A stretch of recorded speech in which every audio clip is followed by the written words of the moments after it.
வணக்கம் நண்பர்களே. 2025ஆம் வருடம் ராகு கேது பெயர்ச்சி ராசி பலன்கள். ஜோதிடத்தின் ஆரம்ப காலகட்டங்களில் இந்த ராகு கேது பெயர்ச்சி அப்படிங்கிறதெல்லாம் கிடையாது. காரணம், ஜோதிடத்தினுடைய ஆரம்ப காலகட்டங்களில் இந்த ராகு கேது அப்படிங்கிற கிரகங்களே கிடையாது. சூரியன் முதல் சனி வரைக்கும் 7 கிரகங்கள் தான் இருக்கும். நவ கிரகங்கள் அப்படிங்கிறது ஆரம்ப காலகட்டங்களில் இடம் பெறலாம். பிற்காலத்தில் இந்த ராகு கேதுக்கள் அப்படிங்கிறது சேர்க்கப்படுது. ஏன்னா ராகு கேது அப்படிங்கிறது உண்மையான கிரகங்கிறது கிடையாது. அது ஒரு பருப்பொருள் கிடையாது.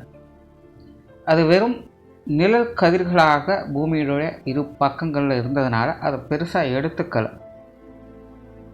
ஆனால் இந்த அஸ்ட்ராலஜி கால்குலேஷன்ஸ்னு வரும்பொழுது நிறைய விஷயங்கள் இந்த கதிர்களாலும் மாற்றங்கள் வர்றதை உணர ஆரம்பித்தாங்க. அதுக்கப்புறம் தான் இந்த ராகு கேதுக்களை சாயா கிரகங்கள், அதாவது நிழல் கிரகங்கள். சாயா அப்படின்னா நிழல், மாயை அப்படின்னு எடுத்துக்கலாம்.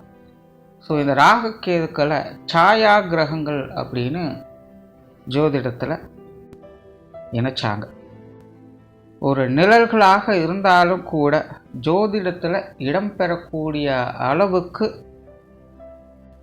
அதாவது கிரகம்னு ஒரு அந்தஸ்தை கொடுத்து இடம்பெறக்கூடிய வகையில் இதற்கு முக்கியத்துவம் கொடுத்து வச்சுருக்காங்க. அப்படிங்கும் பொழுது இந்த ராகு கேதுக்களுடைய வலிமை எப்படிப்பட்டதாக இருக்கும் அப்படிங்கிறத நம்ம புரிஞ்சுக்கலாம். ஏன்னா இந்த ராகு கேதுக்களுடைய தாக்கங்கள், மாற்றங்கள் அப்படிங்கிறது வாழ்க்கையில் தவிர்க்க முடியாத அளவுக்கு இருக்குது. ஒவ்வொரு மனிதர்களுடைய வாழ்க்கையில் முக்கியமான அரிதான விஷயங்களுக்கு காரணக்கர்த்தாவாக இந்த ராகு கேதுக்கள் தான் இருக்காங்க. ஆக்சுவலாக மனிதர்களுடைய வாழ்க்கையே வெறும் மாயை தான் அப்படிங்கிறது சித்தர்கள் கோட்பாடு. அப்போ அந்த மாயையில் இருக்கக்கூடியவங்களுக்கு அந்த மாயா கிரகங்களும் அத்தியாவசியமாக இருக்குது. அதனால் ஜோதிடத்தை பொறுத்த வரைக்கும் இந்த ராகு கேது பயிற்சிகள் அப்படிங்கிறது ஒரு முக்கியமான ஒன்று. மற்ற கிரகங்களால் நம்ம எதிர்பார்க்குற மாதிரி ஒரு நல்ல மாற்றங்கள் வருதோ இல்லையோ, ஆனால் ராகு கேதுக்களால் வாழ்க்கையில் மாற்றங்கள் அப்படிங்கிறது நிச்சயமாக இருக்கும். அது நல்லதோ கெட்டதோ ஏதோ ஒரு வகையில் அதனுடைய ஸ்தானங்களுக்கு தகுந்த மாதிரி அது ஒரு மாற்றத்தை அந்த இடத்துல ஏற்படுத்திட்டு போகும். ஏன்னா ராகு கேதுக்களுக்கு சொந்த வீடுகள் அப்படிங்கிறது கிடையாது. எந்த ராசியில் இருக்கோ அதையே சொந்த வீடாக அதை மாற்றிக்கும். அதனாலே அதன் முழு தாக்கம் அப்படிங்கிறது எப்போவுமே இருந்துக்கிட்டே இருக்கும். மற்ற கிரகங்கள் ஆட்சி, உச்சம், நட்பு, பகை இந்த மாதிரியான விஷயங்கள்லாம் பார்த்து தான் பலன்கள் கொடுக்கும். அப்படின்னா ராகு கேதுக்களை பொறுத்த வரைக்கும் எப்போவுமே பலன்கள் ஒரே மாதிரி தான் இருந்துக்கிட்டு இருக்கும். அதில் எந்த ஒரு மாற்றமும் கிடையாது. இருக்கிற இடத்துல என்ன கொடுக்கணுமோ அதை கொடுத்துட்டு போயிட்டே இருக்கும். அதனால் ஜோதிடத்தை பொறுத்த வரைக்கும் இந்த ராகு கேது பயிற்சி அப்படிங்கிறது ரொம்ப ரொம்ப முக்கியம். ஆனால் அது மட்டும் இல்லை, வருட கிரகங்கள்னு சொல்லக்கூடிய பயிற்சிகளில் இந்த ராகு கேது பயிற்சியும் இருக்குது. ஏன்னா குரு ஒரு வருட காலம் ஒரு ராசியில் சஞ்சாரம் செய்யும். சனி 2.5 வருட காலங்கள் ஒரு ராசியில் சஞ்சாரம் செய்யும். இது ரெண்டுக்கும் மத்திய பகுதியில் 1.5 வருட காலம் 18 மாதங்களுக்கு இந்த ராகு கேதுனுடைய சஞ்சாரம் ஒரு ராசியில் இருக்கும். ஸோ ஒரு ராசியில் அதிக நாட்கள் இருக்கக்கூடிய கிரகங்கள் அதனுடைய தாக்கத்தை அதிக நாட்களுக்கு ஏற்படுத்தும். அப்போ அதனுடைய மாற்றங்கள் எப்படி இருக்கும் அப்படிங்கிறத முன்கூட்டியே தெரிஞ்சுக்கணும். அப்படிங்கிறதுல இந்த ராகு கேது பயிற்சி அப்படிங்கிறது முக்கியமாக பார்க்கப்படுது. ஆனால் இந்த 2025ஆம் வருடத்தை பொறுத்த வரைக்கும் இந்த வருட கிரகங்களுடைய பயிற்சிகள் அனைத்துமே இருக்குது. குரு பயிற்சியும் இருக்குது, சனி பயிற்சியும் இருக்குது, ராகு கேது பயிற்சியும் இருக்குது. ஸோ இந்த 2025ஆம் வருடம் கண்டிப்பாக அனைவரோட வாழ்க்கையும் ஒரு மறக்க முடியாத நிகழ்வுகள் அப்படின்னு கண்டிப்பாக இருக்கும். அது நல்லதோ கெட்டதோ அவங்களுடைய ஜாதகப்படி இருக்கும். ஆனால் ஆல்ரெடி இந்த 2025ஆம் வருடம் எப்படி இருக்கும் அப்படிங்கிறதையும் வீடியோ போட்டிருந்தோம். ஆக்சுவலாக அது சொன்ன மாதிரி தான் நிறைய விஷயங்கள் இப்போதைய நடப்பில் நடந்துக்கிட்டு இருக்குது. அது பார்க்காதவங்க வேணால் செக் பண்ணி பாருங்கள். உலகச் சூழல்கள் எப்படி இருக்கும், மனிதர்களோட வாழ்க்கை நிலை எப்படி இருக்கும் அப்படிங்கிறதெல்லாம் கிளியராகவே சொல்லியிருந்தேன். பார்க்காதவங்க ஒரு தடவை வேணால் செக் பண்ணி பாருங்கள். சேனல் பேஜில் இருக்கும். ஸோ இங்கே இந்த ராகு கேதுக்கள் ராசி ரீதியாக என்ன மாதிரியான மாற்றங்களை கொண்டு வருது அப்படிங்கிறத பற்றி தான் பார்க்க போகிறோம். அந்த வகையில் உங்கள் ராசிக்கு என்ன பலன்கள் இருக்கும் அப்படிங்கிறத பற்றி தான் இந்த வீடியோவில் பார்க்க போகிறோம். கடகராசி. கடகராசிக்கு இது வரைக்கும் 9 மற்றும் 3ஆம் இடங்களில் சஞ்சரித்து வந்த ராகு கேதுக்கள் இனி உங்களுடைய ராசிக்கு அஷ்டமஸ்தானத்திலும் 2ஆம் இடத்தில் ராகு கேதுக்கள் அடுத்த 18 மாதங்களுக்கு சஞ்சாரம் செய்துட்டு வரும். கடகராசிக்காரங்களுக்கு இந்த வருடம் அஷ்டமச்சனியானது விலகுது. இது வரைக்கும் அஷ்டமச்சனியானது நடந்துட்டு இருந்தது. ஆனால் அந்த அஷ்டமச்சனி காலத்திலும் கடகராசிக்காரங்களுக்கு ஒரு சில நல்ல விஷயங்கள் அப்படிங்கிறது வந்து போயிருக்கும். அதற்கு முக்கியமான காரணக்கர்த்தாவாக இருந்த இந்த ராகுகேதுக்களுடைய நிலைகள் தான்.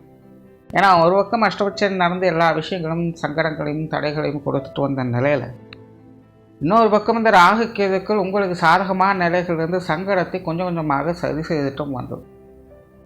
ஸோ இதற்கு வரைக்கும் உங்களோட வாழ்க்கையில் சின்ன சின்ன அப்கிரேடேஷனை பார்த்துருக்கீங்க அப்படின்னா அதற்கு காரணக்கர்த்தாவாக இந்த ராகுகேதுக்களுடைய நிலைகள் தான் இருந்துட்டு வருது. பட் இந்த முறை பார்த்தீங்கன்னா சனியானது பயிற்சியாகி அஷ்டமச்சனி முழுவதுமாக விலகி அவர் யோகஸ்தானத்துக்கு போகிறாங்க. ஆனால் அதே நேரம் யோகஸ்தானத்தில் இருந்த அந்த ராகுகேதுக்கள் அஷ்டமஸ்தானத்திற்கு மாறுது. ஜென்ரலாகவே கடகராசியை பொறுத்த வரைக்கும் இந்த ராகுகேதுக்கள் ஃபேவரான கிரகங்கள் கிடையாது. இதுக்கு புராணங்கள் கதைகள் கூட நிறையா இருக்குது. தேவர்களும் அசுரர்களும் அமுதம் கடையும் பொழுது அதை ராகு வந்து அமிர்தத்தை திருடி சாப்பிடும் பொழுது சூரியனும் சந்திரனும் தான் விஷ்ணு கிட்ட போட்டு கொடுத்து கடைசியில் விஷ்ணு வந்து ராகுவை வாளால் வெட்டினதுனால தான் தலை தனியாகவும் உடம்பு தனியாகவும் மாறி ராகுகேதுக்களாக உருமாறிச்சு அப்படின்னு புராண கதைகள்லாம் இருக்கும். ஸோ அதனால் இந்த சூரியனுக்கும் சந்திரனுக்கும் இந்த ராகுகேதுக்கள் பெருசாக ஃபேவராக இருக்கிறதில்ல. அதனால் பொதுவாகவே இந்த கடகராசி சிம்மராசிக்காரங்களுக்கு இந்த ராகுகேதுக்கள் பெருசாக ஃபேவர் பண்ணாது. ஆனால் ராகுகேதுக்களுடைய இயல்பு நிலைகளுக்கு தகுந்த மாதிரி செயல்படுறது தான். அது ஃபேவர் அன்ஃபேவர் அப்படிங்கிறது ரெண்டாவது விஷயம். நல்ல இடங்கள் இருக்கும்போது அதுக்குண்டான நற்பலன்கள் அப்படிங்கிறது வந்துடும். அதே கெட்ட இடங்களுக்கு போயிடுச்சு அப்படிங்கும்போது அதுக்கு தகுந்த வேலைகளை காட்ட ஆரம்பிச்சிடுவாங்க. ஸோ அப்படி தான் இப்போ இந்த மறைவு ஸ்தானங்களுக்கு போகக்கூடிய அந்த ராகுகேதுக்கள் கடகராசிக்காரங்களுக்கு இது கொஞ்சம் இடைஞ்சலாக தான் இருக்கும். உண்மையிலே இந்த 2025ஆம் வருடம் பார்த்திங்கன்னா நவ கிரகங்களில் 7 கிரகங்களும் கடகராசிக்காரங்களுக்கு சிறப்பாக வேலை செய்யும். ஆனால் பின்னோக்கி சொல்லக்கூடிய அந்த ராகுகேதுக்கள் அப்படிங்கிறது கடகராசிக்காரங்களுக்கு அன்ஃபேவராக தான் வேலை செய்யும். ஸோ இந்த ராகுகேது பேச்சுக்கு பிறகு கடகராசிக்காரன் கொஞ்சம் கவனமாக இந்த மனசில் தேவையில்லாத எண்ணங்கள், சந்தேகங்கள், பயம், பதற்றம் போன்ற விஷயங்கள் அதிகரிக்கும். எல்லாம் சரியாக தான் போயிட்டு எல்லாமே நல்லபடியாக தான் நடந்துக்கிட்டு இருக்கும். ஆனாலும் உங்களுடைய மனசை ஏற்றுக்காது. ஏதோ ஒன்று பிரச்சனையாக இருக்குது, ஏதோ ஒன்று பிரச்சனையாக இருக்குன்னு இல்லாததெல்லாம் இருக்கிற மாதிரி கற்பனை பண்ண ஆரம்பிச்சிடுவீங்க. ஸோ அந்த மாதிரியான விஷயங்கள்லாம் கடகராசிக்காரங்க அவங்களே கொஞ்சம் தைரியம் சொல்லி நிதானத்தை கடைபிடிக்கணும். ஏன்னா மறைவுஸ்தானங்களில் ராகுகேதுக்கள் செயல்படும்போது எல்லாருக்குமே இந்த பிரச்சனைகள் இருக்கும். தேவையில்லாத கெட்ட கனவுகள்லாம் வரும். உடல் ரீதியாக அசௌகரியங்கள் அப்படிங்கிறது அதிகமாக இருக்கும். சின்ன சின்ன விஷயங்கள் கூட பதட்டப்படுவாங்க, பயப்படுவாங்க. தேவையில்லாத சந்தேகம் வரும். மற்றவங்க மேலே ஒரு வெறுப்பு, சலிப்பு ஏற்படும். நல்லவங்களை கெட்டவங்களாக காமிக்கும், கெட்டவங்களை நல்லவங்களாக காமிக்கும். எல்லா விஷயங்களையும் ஒரு குழப்பங்கள் அப்படிங்கிறது இருக்கும். எதையும் முழுமையாக செய்ய முடியாது. செய்ய பாதையிலேயே ஒரு சலிப்போ வெறுப்போ ஏற்பட்டோன்னு சீனி விட்டு போட்டு அடுத்த வயசுக்கு நகர ஆரம்பிச்சிடுவாங்க. எதையுமே முழுமையாக முடிக்க முடியாமல் தடைவு கொடுக்கும். ஸோ இந்த மாதிரி எல்லாத்துலேயுமே இங்கே ஒரு காலமாக அங்கே ஒரு காலமாக மாற்றி செய்ய வச்சு மனசில் சலிப்பையும் வெறுப்பையும் கொடுத்துக்கிட்டே இருக்கும். என்ன நல்ல விஷயங்கள் நடந்தாலும் அந்த நேரத்துக்கு சிரித்து சந்தோஷமாக இருக்கலாம். இல்லாமல் அடுத்த நேரம் பார்த்தீங்கன்னா அப்படியே மனசு இதுக்குள்ளேயோ போய் மூழ்கி ஒரு இருள் சூழ்ந்த நிலைக்குள்ளே போய் மாட்டிக்குவாங்க. ஸோ அந்த மாதிரி ஒரு மாயை கிளப்பக்கூடிய அமைப்புகள் இந்த மறைவுஸ்தானங்கள் வரக்கூடிய ராகுகேதுக்களுக்கு உண்டு. அதுவும் கடகராசி அப்படிங்கும்போது இன்னும் அதிகமாக வேலை செய்யும். ஏன்னா கடகராசிக்காரங்க மனம் சார்ந்தவங்களாக இருக்கிறதுனால இந்த மாயையால் அதிக அளவு தாக்கங்கள் அப்படிங்கிறது உங்களுக்கு இயல்பாகவே இருக்கும். அதனால் ராகுகேது பேச்சுக்கு பிறகு எல்லா விஷயங்களுக்காரங்களும் கொஞ்சம் பொறுமையும் நிதானமும் காத்திருப்பதன் ஒன்றுக்கு 2 முறை ஆலோசித்து செயல்படுறது. உங்கள் நம்பிக்கைக்குரியவர்களை பக்கத்தில் வச்சுக்கோங்க, கூட ஆலோசனை பண்ணுங்கள், அவங்களுடைய சப்போர்ட்டை வைத்துக்கொண்டு எல்லாத்தையும் செயல்படுங்க. ஏன்னா ராகுகேதுக்களை தவிர்த்து மற்ற எல்லா கிரகங்களுமே உங்களுக்கு ஃபேவராக தான் இருக்குது. அந்த ஒரு விஷயம் உங்களுக்கு சாதகமான நிலைகள் இருக்கும். பட் இந்த நிலைகள் பார்த்திங்கன்னா குழப்பி விட்டுடும். ஒரு சப்போர்ட் கொடுக்காத நிலையை கொடுத்துக்கிட்டு இருக்குது. அதனால் உங்களுக்கு உகந்த ஒரு ஆட்களை உங்கள் கூட வச்சுக்கோங்க. நீங்கள் டிஸ்கரேஜ் ஆகிறீங்க அப்படின்னா உங்களுக்கு சப்போர்ட் பண்ணும், உங்களை மோட்டிவ் பண்ணக்கூடிய ஒரு நபர்களை உங்கள் கூட வச்சுக்கோங்க. அப்படி இல்லையா ரொம்ப பதட்டமாக இருக்குது, ரொம்ப குழப்பமாக இருக்குது அப்படின்னா கொஞ்சம் பொறுமையாக இருங்க. அந்த காரியத்தை தள்ளி போடுங்க. அவசரப்பட்ட அந்த காரியத்தில் இறங்காதீங்க. எல்லாரும் கட்டாயப்படுத்துகிறாங்க அப்படின்னு எந்த ஒரு காரியத்திலும் இறங்காதீங்க. மற்றவங்க செய்கிறாங்க அப்படின்னு எந்த ஒரு காரியத்திலும் உங்களுக்கு பதட்டமாக இருக்குது, உங்களுக்கு குழப்பமாக இருக்குது அப்படின்னாலே அந்த காரியத்தை வந்து கொஞ்சம் ஒதுங்கிடுங்க. இல்லைன்னா நம்பிக்கைக்குரியவங்க கிட்ட, நல்ல பொறுப்பாக செய்யக்கூடியவங்க அப்படிங்கிறவங்க கிட்ட அந்த பொறுப்பை பறிச்சுட்டு கொஞ்சம் அமைதியாக இருங்க. பட் என்னென்னா இது வந்து எல்லா நேரத்திலும் இப்படியே தான் இருக்குங்கிறது கிடையாது. அப்பப்போ இந்த மாதிரியான சிக்கல்கள் வந்துட்டு போகும். ஏன்னா மாத கிரகங்களுடைய மாற்றங்கள் அப்படிங்கிறதுக்கும் வருட கிரகங்களுடைய மாற்றங்கள் அப்படிங்கிற அதோட நிலைகள் அதுக்குள்ளும் வேலை செஞ்சுக்கிட்டு தான் இருக்கும். அதனால் ஒரு சில நாட்களில் இந்த மாதிரியான சங்கடங்கள் அப்படிங்கிறது அடிக்கடி வந்து போகும். குறிப்பாக அஷ்டமஸ்தானத்தில் ராகு இருக்கிறது அப்படிங்கிற இந்த சந்திராஷ்டம தினங்கள்லாம் கடகராசிக்காரங்க இன்னும் கொஞ்சம் கூடுதல் விழிப்புணர்வோடு இருக்கணும். ஏன்னா அந்த நேரத்தில் தான் மனம் அலைப்பாயும், ஒரு ஃப்ரஸ்ட்ரேஷன் ஆகும், மன அழுத்தங்கள் அதிகமாகும், தேவையில்லாத கற்பனைகள் அதிகரிக்கும், கனவு தொல்லைகள் அதிகமாக இருக்கும். கனவுல நல்லது வருதோ கெட்டது வருதோ ரெண்டாவது விஷயம். ஆனால் கனவு தொல்லைகள் இருக்கும், தூக்கம் கேடும், அரண்டவனுக்கு இரண்டதெல்லாம் பேயுன்னு சொல்லுவாங்க. அந்த மாதிரி எதுக்கு பயப்படுறது அப்படிங்கிறதே இல்லாமல் சின்ன சின்ன விஷயங்களுக்கு கூட, ஒன்றுமில்லாத விஷயங்களுக்கு கூட பயம், பதற்றம், சங்கடம் அப்படிங்கிறது வந்துட்டு போகும். ஸோ உடல்நல விஷயங்கள், உணவு, ஓய்வு, இந்த மாதிரியான விஷயங்கள்லாம் கவனம் இருக்கணும். அதே போல் பேச்சுவார்த்தைகள் அதிக கவனம் தேவை.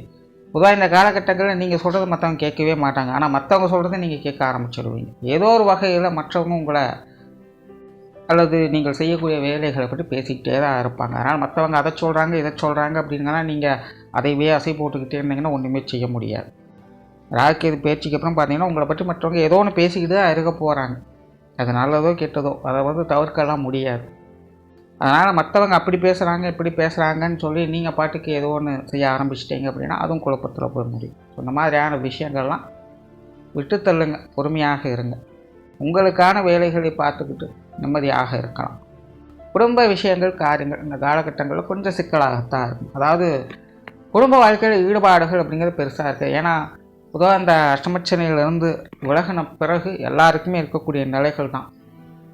அதாவது புயல் ஓய்ந்திருந்தாலும் அதனுடைய சுவடுகள் அங்கங்கே இருக்கும் அப்படின்னு சொல்லுவாங்க. அந்த மாதிரி தான் இந்த 7 அஷ்டமச்சனையால் விலகின பிறகும் கூட நிறைய பேருக்கு அவங்களுடைய வாழ்க்கையில் சில காயங்கள், சில மன வருத்தங்கள் அப்படிங்கிறது கொஞ்சம் சங்கடத்தை கொடுத்துக்கிட்டே இருக்கும். அந்த மாதிரி தான் கடகராசிக்காரங்களுக்கு அஷ்டமச்சனை விலகின பிறகும் கூட அதனுடைய தாக்கம் அப்படிங்கிறது அங்கங்கே கொஞ்சம் இருந்துக்கிட்டு தான் இருக்கும். அந்த நிலையில் இந்த ராகுகேதுக்களுடைய நிலைகளும் கொஞ்சம் நெகட்டிவாக வரும்பொழுது குடும்ப வாழ்க்கையில் கொஞ்சம் சிக்கல்கள், தடை தாமதங்கள் அப்படிங்கிறது அதிகமாக இருக்கும். எதை எடுத்தோம் கோத்துன்னு செய்ய முடியாது. ஆனால் குடும்ப வாழ்க்கையில் முன்னேற்றங்கள் இருக்கும். குடும்பத்துக்கு தேவையான விஷயங்களை செய்வீங்க, குடும்பத்தில் இருக்கிறவங்களும் மனுஷனியாக இருப்பாங்க, அதில் எந்த குறையும் இருக்காது. ஆனால் குடும்ப வாழ்க்கையில் ஒரு பற்றற்ற நிலையை கொடுக்கும். கொஞ்சம் மனசு வந்து சலிப்பு தட்டும், என்ன செஞ்சு என்ன பிரயோஜனம் அப்படின்னு நம்மளே யோசிக்க வைக்கும். ஸோ இந்த மாதிரியான சிக்கல்களாக இருக்கும். ஸோ குடும்ப விஷயங்கள், குடும்ப காரியங்களில் அவசரப்பட்டு எந்த ஒரு முடிவையும் எடுக்காதீங்க. கூட இருக்கிறவங்க எல்லாத்தையும் அனுசரித்து போங்க. நாளை வழிபாடுகள், தெய்வ வழிபாடுகள் போன்ற விஷயங்கள் சிறப்புகளை கொடுக்கும். பொதுவாக இந்த 2-8 ராகுகேதுக்கள் வந்துருச்சு அப்படின்னா கடவுள் நம்பிக்கை அதிகரிக்கும் எல்லாருக்குமே. ஸோ அப்படி கடகராசிக்காரங்கள் ஏற்கனவே தெய்வ வழிபாடுகள், ஆலய வழிபாடுகள் போன்ற விஷயங்களை மேற்கொண்டுட்டு தான் இருக்கீங்க. இந்த வருடம் அது சார்ந்த விஷயங்கள் நன்மைகளை கொடுத்துக்கிட்டு தான் இருக்கும். ஆனால் அதே போல் வெளிநாடு சம்பந்தப்பட்ட விஷயங்களில் சில சாதகமான அமைப்புகளை எதிர்பார்க்கலாம்.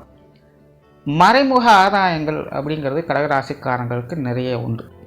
திடீர் அதிர்ஷ்டம், திடீர் யோகம் அப்படிங்கிற மாதிரியான நிலைகள் அப்படிங்கிறது இருக்கும். சடனாக பார்த்திங்கன்னா தொழிலில் ஒரு அப்கிரேடேஷன் கிடைக்கலாம், வேலையில் ஒரு முன்னேற்றம் தரக்கூடிய அமைப்புகள் இருக்கும். திடீர்னு சம்பள உயர்வுகள், ஊதிய உயர்வுகள், இல்லைனா இடமாற்றங்கள் போன்ற விஷயங்கள் நீண்ட நாட்களாக எதிர்பார்த்துட்டு இருப்பீங்க.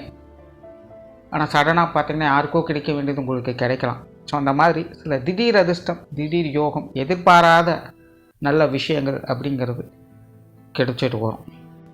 பொருளாதார நிலை நல்லபடியாக இருக்கும், சேமிப்புகள் உயரக்கூடும். பொதுவாக இந்த மறைவுஸ்தானங்களில் ராகுகேதுக்கள் வரும்போது இந்த பணம் சார்ந்த விஷயங்கள், பொருள் சார்ந்த விஷயங்கள் எல்லாருக்குமே ஈடுபாடுகள் அப்படிங்கிறது இருக்கும். அது சார்ந்த முயற்சிகளில் அவங்க கடினமாக இறங்குவாங்க, கண்ணா அப்படின்னா முயற்சி செய்வாங்க. ஸோ அந்த மாதிரியான நிலைகள்லாம் உண்டு. பட் இதை கொஞ்சம் அளவெடுத்தார் போல் செயல்படுறது நல்லது. ஏன்னா அளவுக்கு மீது அமுதம் நஞ்சு அப்படிங்கிற நிலைகள் இந்த இடத்துக்கு பொருந்தும். தேவைகள் பூர்த்தியாகும், பட் ரொம்ப ரிஸ்க் எடுக்க வேணாம் அப்படிங்கிறத மைண்டில் வச்சுக்கோங்க.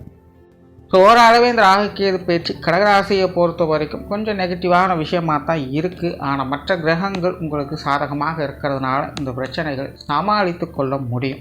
மன ரீதியாக வரக்கூடிய குழப்பங்கள், பதற்றங்கள் போன்ற விஷயங்களை மட்டும் கட்டுப்படுத்திட்டிங்கன்னா இது உங்களுக்கு சிறப்புகளை ஏற்படுத்தி கொடுக்கும் பயிற்சியாக இருக்கும். நன்றி, வணக்கம், வாழ்க வளமுடன்.